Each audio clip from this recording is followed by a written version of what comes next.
বড় বড় খুন ও দুর্নীতিতে জড়িত আওয়ামী লীগের মন্ত্রী এমপি সহ সংশ্লিষ্টদের দেশে এনে বিচার করা হবে জানিয়েছেন প্রধান উপদেষ্টার প্রেস সচিব শফিকুল আলম।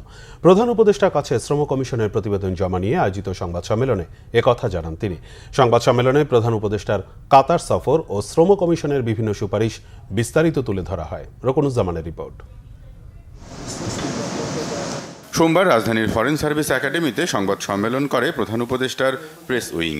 প্রধান উপদেষ্টা ডক্টর মোহাম্মদ ইউনূসের 4 দিনের কাতার সফর নিয়ে বিস্তারিত জানান তার প্রেস সচিব শফিকুল আলম। কাতারের ডেপুটি প্রাইম মিনিস্টারের সাথে স্যারের কলন আছে।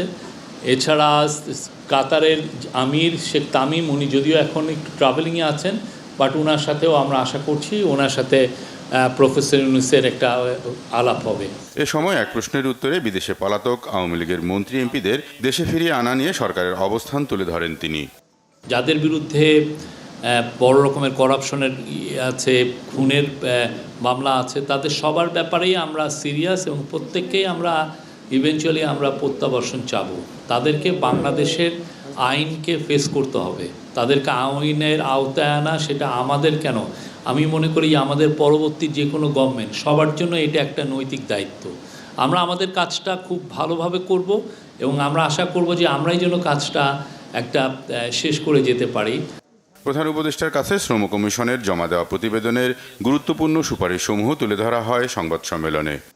পর্যালোচনা করে দেখেছেন যে আমাদের দেশে 8 কোটি শ্রমজীবী মানুষ আছে, তাদের মধ্যে 85% মানুষ অর্থাৎ 7 কোটি শ্রমিকেরই কোনো আইনি সুরক্ষা নেই।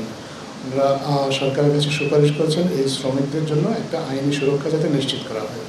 পাশাপাশি জাতীয় ন্যূনতম মজুরি নির্ধারণের একটা সুপারিশ ওনারা করেছেন, যাতে করে সব পেশার বা সব ধরনের শ্রমিক যারা আছেন তারা আসলে এই জাতীয়ভাবে একটা ন্যূনতম মজুরির আওতায় আসতে পারেন।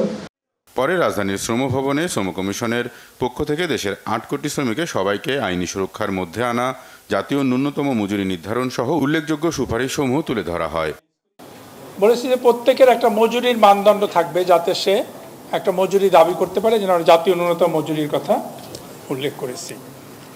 আমরা একটা নিরাপদ কর্মপরিবেশের কথা বলেছি, যাতে যে যেখানে যেভাবেই নিয়োগ করুক না কেন তার নিরাপদ কর্মপরিবেশের গ্যারান্টি দিতে হবে। এখনকার যে নিরাপত্তা সংক্রান্ত আইন আছে এটা আমরা জানেন, এটা প্রাতিষ্ঠানিক সেক্টর ভিত্তিক। এখানেও মানে নিরাপত্তার ব্যাপারেও আমাদের একটা সীমাবদ্ধতা আছে, যেটা খুবই দুর্ভাগ্যজনক। আমরা সেটা ভাঙতে বলেছি। রকুনুজ্জামান, বাংলা ভিশন, ঢাকা।